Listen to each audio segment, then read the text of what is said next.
Film की शुरुआत होती है सेगी नाम की एक छोटी लड़की से जिसके पास एक अजीब सा तोहफा है। वो कभी भी अपने मन की बात कहने से नहीं डरती।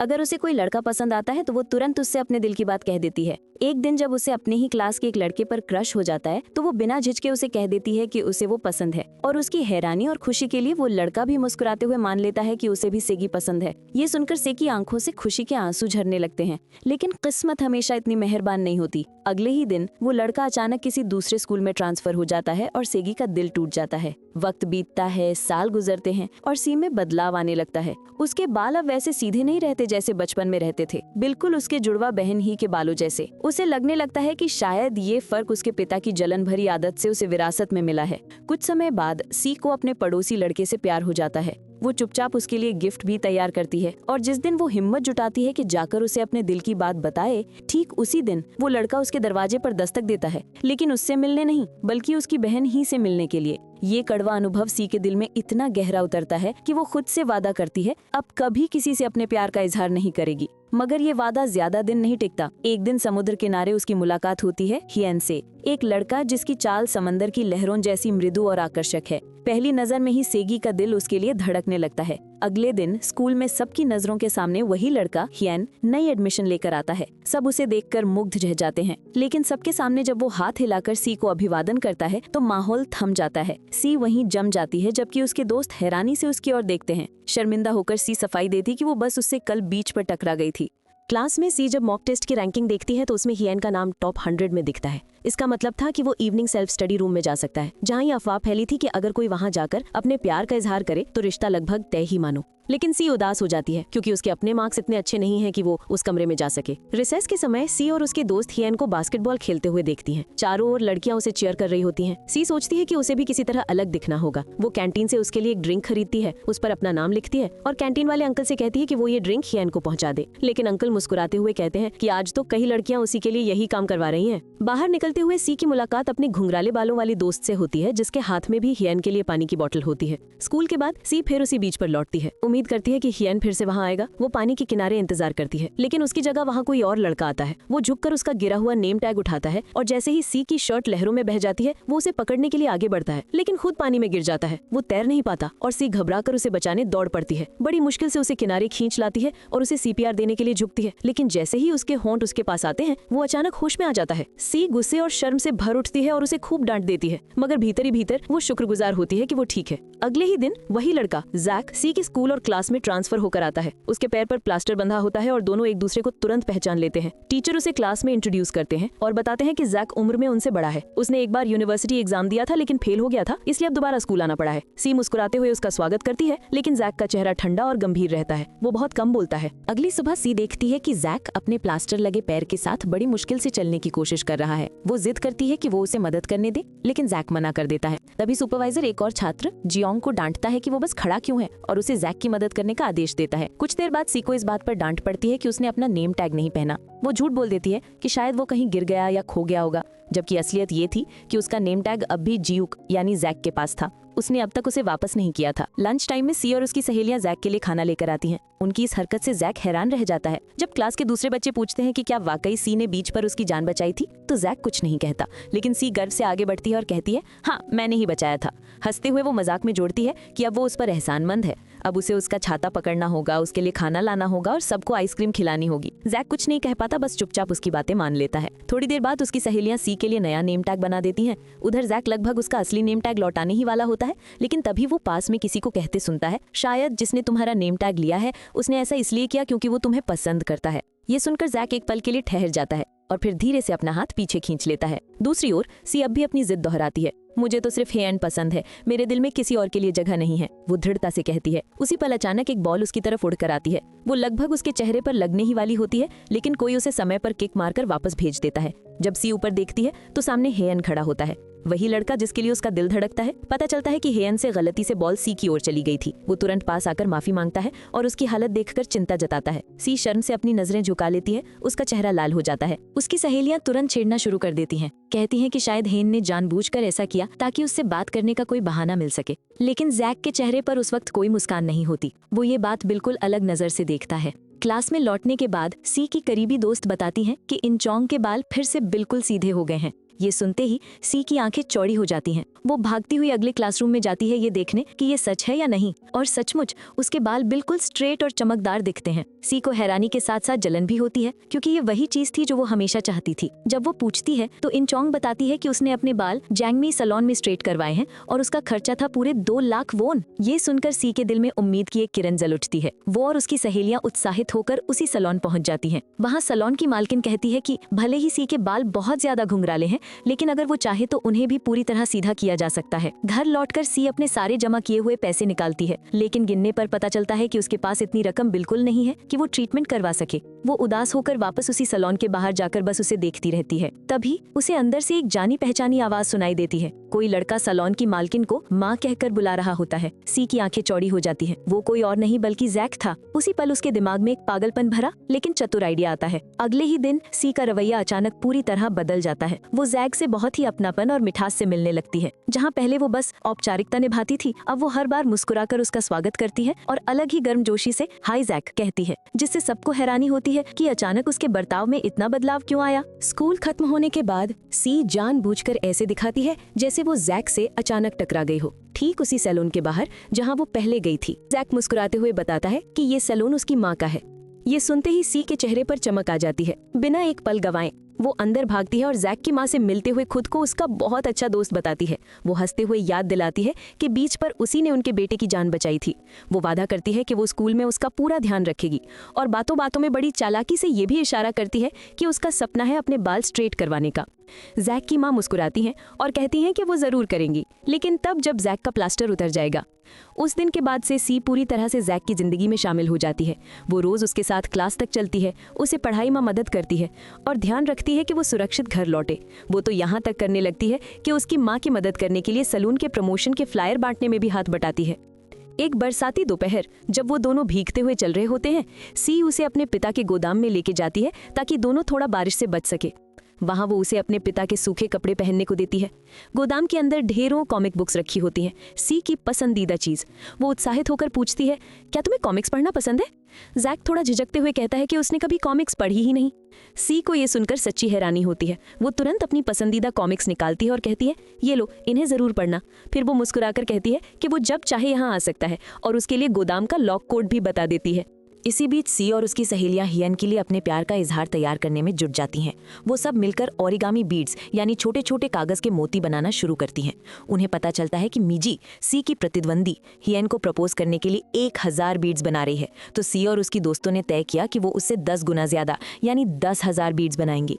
जब जक को ये बात पता चलती है तो वो धीरे से वहां से निकलने की कोशिश करता है, लेकिन सी उसे रोक लेती है और कहती है, अरे नहीं, तुम्हारा रोल तो बहुत जरूरी है, तुम्हें मेरी मदद करनी ही होगी। जक पहले तो थोड़ा हिचकिचाता है, लेकिन आखिरकार सी की जिद के आगे हार जाता है और उसके साथ बैठकर बीड्स मोड़ने लगता है। कुछ दिनों बाद सी एक क्लासमेट से विनती करती है कि वो शाम के सेल्फ स्टडी रूम में अपनी सीट उससे बदल ले, क्योंकि वही वो जगह थी जहां वो हियन से अपने प्यार का इजहार करने का सपना देख रही थी। लेकिन वो लड़का साफ मना कर देता है, कहता है कि ऐसा करने से उसके खुद के ग्रेड पर असर पड़ेगा। सी उसे फिर भी समझाने की कोशिश करती है, लेकिन वो झुंझला जाता है और गुस्से में कहता है, तुम सोचती हो कि वहां जाकर प्रपोज करने से वो तुम्हें पसंद करने लगेगा? क्या तुम्हें लगता है हियन अंधा है? तुम्हारा कोई चांस नहीं है, अपना वक्त बर्बाद मत करो। उसकी ये कड़वी बातें सी के दिल में तीर की तरह चुभ जाती हैं। उसका मन पूरी तरह टूट जाता है। उस शाम आंसुओं से भरी आंखों के साथ सी जक के घर पहुंचती है। बिना कुछ बोले वो उसके हाथ में वो जार थमा देती है जिसमें सारे ओरिगामी बीड्स थे, और फिर चुपचाप मुड़कर चली जाती है। रात को जब वो अपने पिता के गोदाम में लौटती है तो पाती है कि दरवाजा पहले से खुला हुआ है। अंदर जाकर देखती है कि जक वहां बैठा है, उसके कॉमिक्स पढ़ रहा है, जैसे वो अब भी उसी सपने से जुड़ा हुआ है जो सी ने उसके साथ साझा किया था। सी धीरे से कहती है कि वो हियन से अपने प्यार का इजहार तभी करेगी जब उसके बाल स्ट्रेट हो जाएंगे, क्योंकि वो उसे यकीन है कि जब तक वो खुद में बदलाव नहीं लाएगी हियन उसे कभी पसंद नहीं करेगा। जक कुछ नहीं कहता, बस चुपचाप एक जार उठाता है, वो जार जिसमें उसने पिछले कुछ दिनों से खुद अपने हाथों से बीड्स बनाए थे सी के लिए। सी हैरानी से उसकी ओर देखती है। जक धीरे से पूछता है, क्या तुम जानती हो ये बीड्स असल में क्या मतलब रखते हैं? सी की आंखें भर आती हैं। वो बहुत धीमे स्वर में जवाब देती है, इनमें हम सबके जज्बात हैं, मेरे, तुम्हारे और मेरे दोस्तों के। अगर हियन ने मुझे ठुकरा भी दिया तब भी मैं इस जार को संभाल कर रखूंगी, क्योंकि ये हमारे साथ बिताए पलों की निशानी है। अगले दिन सुबह सी जैक के घर पहुंचती है ताकि उसे स्कूल ले जा सके, लेकिन वहां पहुंचकर उसे एक प्यारा सरप्राइज मिलता है। जैक का प्लास्टर उतर चुका होता है, उसका पैर अब बिल्कुल ठीक था। सी खुशी से झूम उठती है। जैक की माँ मुस्कुराकर उसे याद दिलाती है, तुम्हें याद है ना, तुमने कहा था जब जैक का पैर ठीक हो जाएगा तब मैं तुम्हारे बाल स्ट्रेट कर दूंगी। सी मुस्कुरा देती है, लेकिन सोचती है कि वो ये ट्रीटमेंट हियन को अपने प्यार का इजहार करने से एक दिन पहले ही करवाएगी ताकि सब कुछ बिल्कुल परफेक्ट लगे। स्कूल में सभी छात्र नए मॉक एग्जाम के रिजल्ट बोर्ड के आसपास जमा होते हैं। सबकी नजरें चौड़ी रह जाती हैं जब लिस्ट में जैक का नाम टॉप रैंक में दिखता है। किसी को यकीन नहीं होता कि उसने इतना अच्छा प्रदर्शन किया। असल में जैक लगातार मेहनत कर रहा था, क्योंकि उसे पता था कि सी का सपना है इवनिंग सेल्फ स्टडी रूम में जाकर हियन से अपने प्यार का इजहार करना, और वहाँ जगह पाना आसान नहीं था। इसलिए उसने खुद वो क्वालिफिकेशन हासिल की ताकि अपनी सीट सी को दे सके। जब उसने सच में उससे कहा कि वो अपनी जगह उसे दे देगा ताकि वो उस कमरे में जाकर अपने दिल की बात कह सके, सी का दिल सचमुच पिघल गया। उसके अंदर पहली बार उम्मीद की रोशनी जगी। लेकिन उसकी खुशी ज्यादा देर नहीं टिकती। थोड़ी ही देर में एक और खबर आती है। हियन, वही लड़का जिससे वो प्यार करती है, एग्जाम में फेल हो गया। सी के लिए ये ऐसा झटका था जैसे किस्मत फिर एक बार उसके साथ खेल रही हो। कुछ दिन बाद एक पड़ोसन सी के घर आती है और उसकी माँ से बात करने लगती है। बात जांगमी के परिवार की चलती है, वही लोग जो सैलून चलाते हैं। वो कहती है कि जांगमी का बेटा जैक स्कूल के सबसे होनहार लड़कों में से एक है और उसका पिता एक प्रतिष्ठित यूनिवर्सिटी अस्पताल में प्रोफेसर है। सी की माँ हैरान होकर पूछती है, फिर ऐसी पढ़ी लिखी और संपन्न फैमिली को यहाँ आकर रहना क्यों पड़ा? पड़ोसन की आंखें झुक जाती हैं और वो धीरे से कहती है, सच तो यह है कि उसका पति बहुत जलनखोर और गुस्सैल है। वो अक्सर अपनी पत्नी पर हाथ उठाता था और जब गुस्सा काबू में नहीं रहता तो अपने बेटे पर निकालता था। बेचारा लड़का अंदर से टूट गया। उसने स्कूल छोड़ दिया, एग्जाम देना बंद कर दिया, बस खुद में सिमट गया। पास में बैठी सी ये सब सुन रही होती है। उसका दिल भारी हो जाता है। उसे अब समझ आने लगता है कि जैक के ठंडे और शांत स्वभाव के पीछे कितनी गहरी चोटें छिपी हैं। उस शाम जब वो अपने पिता के गोदाम के पास से गुजरती है तो अंदर लाइट जलती हुई देखती है। झांक कर देखती है, उसके पिता और जैक साथ बैठकर इंस्टेंट नूडल्स खा रहे होते हैं। वो देखती है कि उसके पिता हंसते हुए जैक को एक डिस्पोजेबल कैमरा देते हैं और कहते हैं, अंदर बहुत सारे हैं, जब चाहो इस्तेमाल करना। सी के चेहरे पर हल्की मुस्कान आ जाती है। शायद जैक के लिए ये छोटा सा पल बहुत मायने रखता था। अगली सुबह स्कूल में सी नोटिस करती है कि नोटिस बोर्ड पर पिकनिक डे का पोस्टर लगा है। उसे तुरंत ख्याल आता है, ये तो बिल्कुल सही मौका है, ह्यूएन को कॉन्फेस करने का परफेक्ट टाइम। वो अपनी सहेलियों के साथ बैठकर प्लान बनाने लगती है। तभी ह्यूएन वहाँ से गुजरता है। हमेशा की तरह वो मुस्कुराकर सी को हाथ हिलाता है और सी का दिल फिर से तेजी से धड़कने लगता है। जिम क्लास के दौरान सबको जोड़ी बनानी होती है हैंडबॉल गेम खेलने के लिए। एक लड़की फौरन ह्यूएन के साथ टीम बना लेती है और सी को मजबूरन जैक के साथ जोड़ी बनानी पड़ती है। गेम शुरू होते ही माहौल गर्म हो जाता है। ह्यूएन की टीम लगातार सी की टीम पर निशाना साध रही होती है। कई बार बॉल सीधे सी की तरफ आती है, लेकिन हर बार जैक आगे बढ़कर उसे बचा लेता है, बिना कुछ कहे, बस उसकी हिफाजत करता रहता है। फिर अचानक एक पल ऐसा आता है जब ह्यूएन की बॉल सीधा उसकी ओर उड़ती है। इस बार सी खुद आगे बढ़ती है और उस बॉल के सामने अपने आप को रख देती है ताकि ह्यूएन को चोट न लगे। जैक ये देखता है और उसके चेहरे पर एक गहरी मायूसी उतर आती है। वो कुछ नहीं कहता, लेकिन उसकी आंखों में सब कुछ साफ झलकता है। उस शाम सी को अपने फोन पर एक वॉइस मैसेज मिलता है ह्यूएन का। वो कहता है, आज गेम में मेरी जान बचाने के लिए शुक्रिया। सी खुशी से खिल उठती है। लेकिन कुछ सेकंड बाद ही एक और मैसेज आता है, इस बार जैक का। उसकी आवाज में चिंता थी। वो पूछता है कि क्या उसे दर्द हो रहा है, फिर खुद को डांटता है कि वो उसे अकेला छोड़कर क्यों चला गया और कहता है, ज्यादा जिद्दी मत बनो, मरहम ले आओ और लगाओ, वरना निशान रह जाएगा। सी दोनों मैसेज सुनती है। एक में ह्यूएन की मीठी खुशी थी, दूसरे में जैक की सच्ची परवाह। उसका दिल उलझ जाता है। एक और झूमती खुशी, दूसरी ओर गर्माहट और उलझन का एहसास। कुछ दिन बाद सी सैलून जाती है। जैक की माँ मुस्कुराते हुए कहती है, सी जरा जैक के बाल धो दो। दोनों के बीच हल्का सा झिझक भरा माहौल होता है। पास खड़े होकर दोनों ही अजीब सी झेंप महसूस करते हैं। लेकिन तभी जैक गलती से कंडीशनर पहले लगा देता है और शैम्पू बाद में, जो कि गलत क्रम था। उसकी माँ तुरंत माथे पर शिकन डालती है, अरे ये क्या कर रहे हो, तुम तो कभी गलती नहीं करते थे। जैक थोड़ा गलत सा मुस्कुराता है और कहता है, ओह शायद ध्यान नहीं रहा, फिर जल्दी से वहाँ से निकल जाता है। सी चुपचाप उसे जाते हुए देखती है और उसी पल इसके दिल में एक शक उठता है, क्या जैक के मन में उसके लिए कुछ है। आखिरकार स्कूल का पिकनिक डे आ ही गया। जैसे ही बस छात्रों से भरने लगी, से बस में चढ़ी और सबकी नजरें उसी पर ठहर गईं।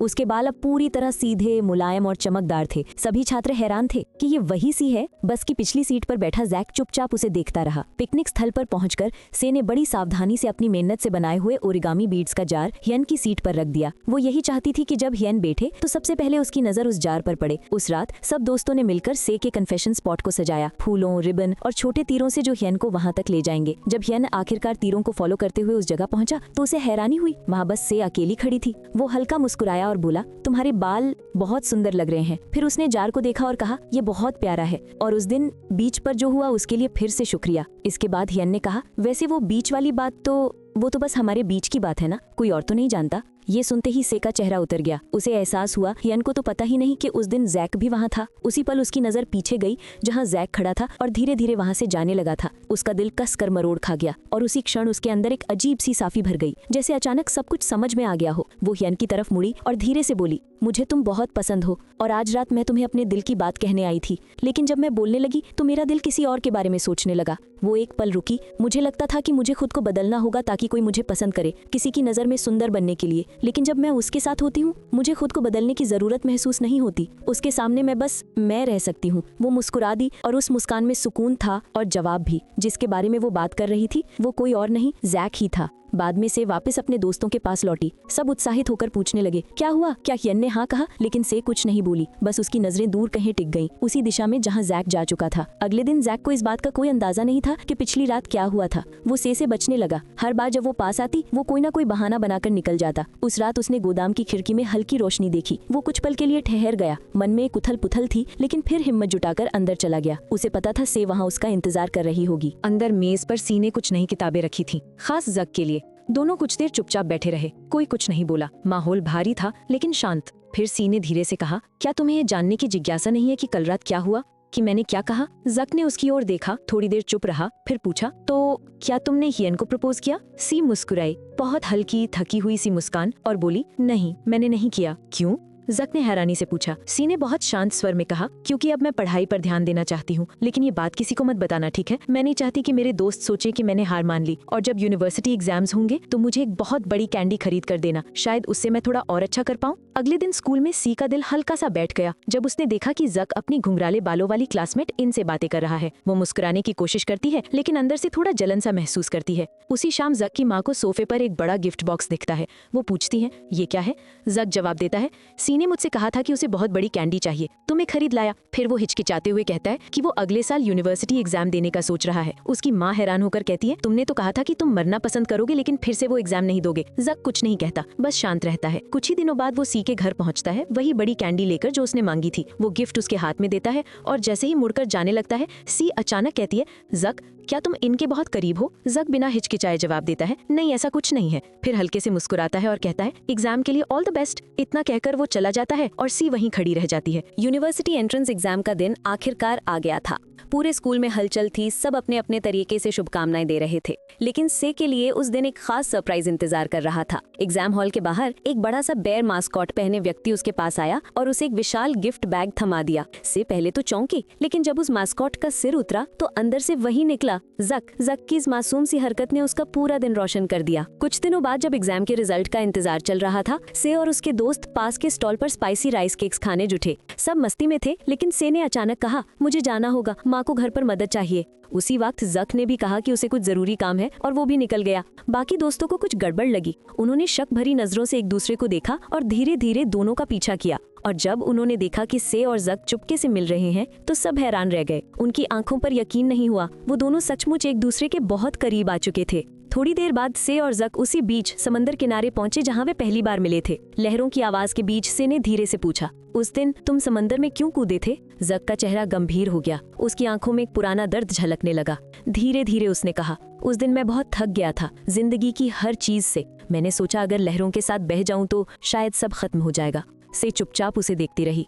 जक ने आगे कहा, लेकिन तभी पानी के उस पार मैंने तुम्हें देखा। तुम तैर रही थी और उसी पल जैसे किसी ने मुझे पकड़ लिया, जैसे मुझे जीने का एक कारण मिल गया। वो मुस्कुराया और जेब में हाथ डालकर धीरे से कुछ निकाला। वो था से का नाम टैग, जिसे उसने तब से संभाल कर रखा था। वो बोला, मैंने इसे कभी लौटाया नहीं, क्योंकि ये मुझे उस इंसान की याद दिलाता था जिसने मुझे बचाया, जिसने मुझे फिर से जिंदा महसूस करवाया। वो साथ साथ लौटे, लेकिन किसी का भी मन एक दूसरे से दूर जाने का नहीं था। जब वो घर के रास्ते पर थे, उन्होंने एक दूसरे का हाथ थाम रखा था और फिर सीने झिझकते हुए एक कदम आगे बढ़ाया और बहुत हल्के शर्मीलेपन से जैक को किस किया। उसके गाल लाल हो गए, दिल जोर से धड़कने लगा, लेकिन उस पल उसे पहली बार पूरी शांति महसूस हुई। घर पहुंचकर जैक की माँ ने उससे कहा, रविवार को मुझे सियोल जाना होगा नया हेयर ड्रायर लाने। जैक ने पूछा, क्या मैं साथ चलूं? उन्होंने सिर हिलाया, नहीं, तुम यहीं रहो, दुकान का ध्यान रखना।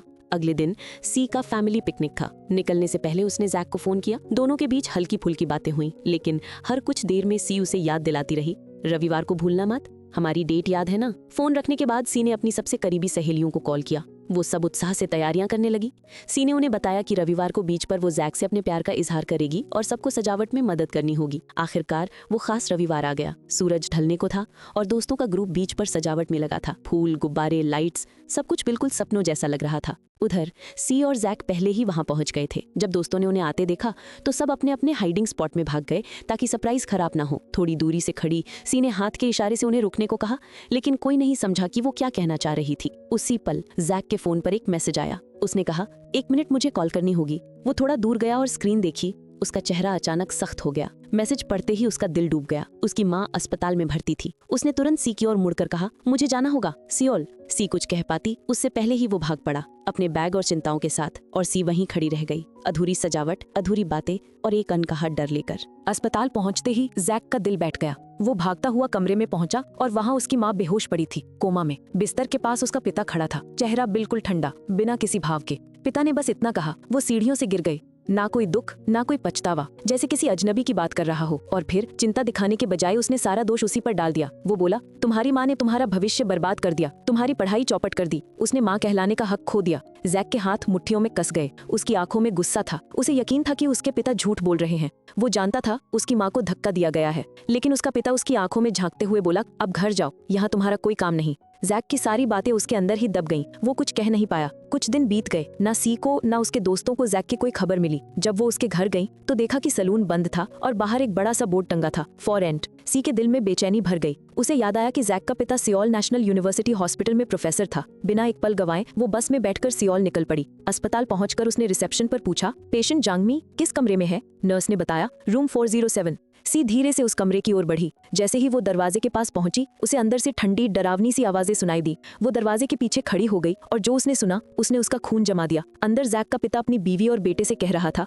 हम कल ही अमेरिका जा रहे हैं और अगर तुमने दोबारा इस देश में कदम रखा तो कभी मुझसे छुटकारा नहीं पाओगे। उसकी आवाज में क्रूरता थी और डर। अंदर माँ और बेटे दोनों की आंखों से आंसू बह रहे थे। दोनों जाना नहीं चाहते थे, लेकिन कोई चारा नहीं था। जैक की माँ बेबस थी और जैक टूट चुका था। दरवाजे के पीछे खड़ी सी की सांसें रुक रुक कर चल रही थी। उसे समझ आ गया, ये रिश्ता अब असंभव है। उस रात सी एक पब्लिक फोन बूथ में खड़ी थी। उसने कांपते हाथों से नंबर डायल किया। कुछ सेकंड बाद उधर से जैक की थकी हुई आवाज आई, हेलो। सी की आंखें भर आईं। उसके होंठ कांप रहे थे और फिर उसने वो शब्द कहे जो उसके दिल के खिलाफ थे, जैक, मैं तुमसे सिर्फ दोस्ती के नजरिए से देखती हूँ, बस यही कहना था ताकि तुम कुछ गलत ना समझो। अब हम एक दूसरे से मिलना जरूरी नहीं। उसकी आवाज कांप रही थी, लेकिन उसने खुद को रोकने नहीं दिया। वो जानती थी अगर वो उसे रोकेगी तो जैक अपनी माँ और भविष्य दोनों छोड़ देगा, और सी ऐसा कभी नहीं चाहती थी। फोन कटते ही उसके आंसू फूट पड़े। उस रात वो बहुत रोई, शायद जिंदगी में पहली बार इतना ज्यादा, क्योंकि वो जानती थी ये आखिरी बार था जब उसने उस लड़के से बात की थी जिससे वो सच में प्यार करती थी। कई दिन बाद स्कूल में ग्रेजुएशन सेरेमनी हुई। सी को उसके होमरूम टीचर ने आश्चर्य से देखा। वो न सिर्फ पास हुई थी बल्कि ऑनर्स के साथ ग्रेजुएट कर रही थी। सी मंच पर मुस्कुरा रही थी, दोस्तों के साथ फोटो ले रही थी, सर्टिफिकेट थामे हुए थी, लेकिन उसके अंदर बस सन्नाटा था। रात को जब उसने स्कूल का ईयरबुक खोला और अपने क्लास की तस्वीरें देखी तो उसकी आंखें अनायास ही जैक की यादों से भर गई। वो उस पुराने गोदाम में चली गई, वही जगह जहां उन्होंने सबसे ज्यादा वक्त साथ बिताया था। वो जगह भी वैसी ही थी जैसे उनके पल वहां ठहर गए हों।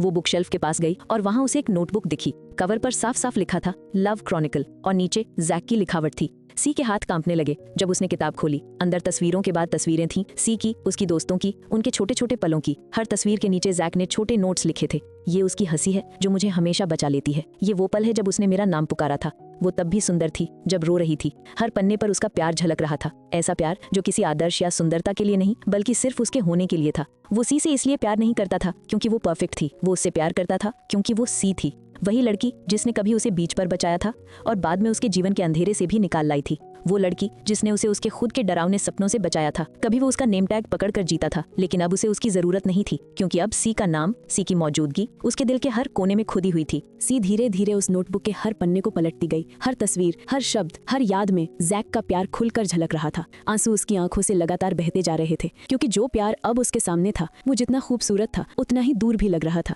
जैसे अब वो बस एक अधूरी याद बनकर रह गया हो। वो चुपचाप समुद्र किनारे चली गई जहां लहरें शांत थी, लेकिन उसके अंदर तूफान मचा था। वो रेत पर बैठी फोन निकाला और जैक यानी सहयोग को एक मैसेज लिखा, आज मैं तुमसे नहीं मिल सकती, तबीयत ठीक नहीं है। ये वही बहाना था जो वो पहले भी कई बार बना चुकी थी। उसे पूरा यकीन था कि इस बार भी जैक जवाब नहीं देगा, लेकिन इस बार कुछ अलग हुआ।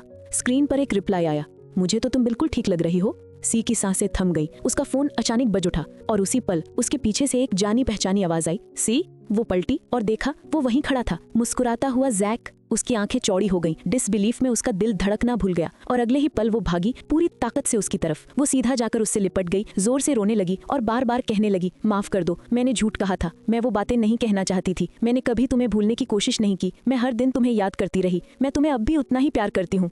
जैक ने उसके सिर पर हाथ रखा, उसकी पीठ पर हल्का सा स्पर्श किया। उसकी आंखों में कोई शिकायत नहीं थी, बस सुकून था। धीरे से उसने अपना बैग खोला और अंदर से एक कांच का जार निकाला। वो ओरिगामी बीड से भरा था। वो बोला, इनमें हर एक मोती एक याद है, तुम्हारी मुस्कान, तुम्हारे आंसू, तुम्हारे हर पल की याद, जिसे मैं कभी भूलना नहीं चाहता। दोनों की आंखें आंसुओं से धुंधली हो गई। उन्होंने एक दूसरे को कसकर पकड़ लिया, जैसे अब कोई ताकत उन्हें अलग नहीं कर सकती। अचानक आसपास से शोर सुनाई दिया। उनके दोस्त, जो अब तक झाड़ियों में छिपे थे, उछलते कूदते बाहर आए। हाँ हाँ, आखिरकार। सब तालियां बजाने लगे। हंसी, खुशी और कुछ आंसू हवा में घुल गए। उस पल को किसी ग्रैंड कन्फेशन या मंच की जरूरत नहीं थी। उनका प्यार किसी नाटकीय इजहार से बड़ा था। वो जुड़ा था सच्चाई से, दिल की गहराई से, ऐसे एहसास से जिसे शब्दों में बयान नहीं किया जा सकता। और यूं ही उनकी कहानी, फॉल्स हेयर वाली लव स्टोरी, अपनी खूबसूरत मंजिल पर पहुंच गई। अगर आपको ये रिकैप पसंद आया हो तो लाइक करें, सब्सक्राइब करें। मिलते हैं अगली वीडियो में।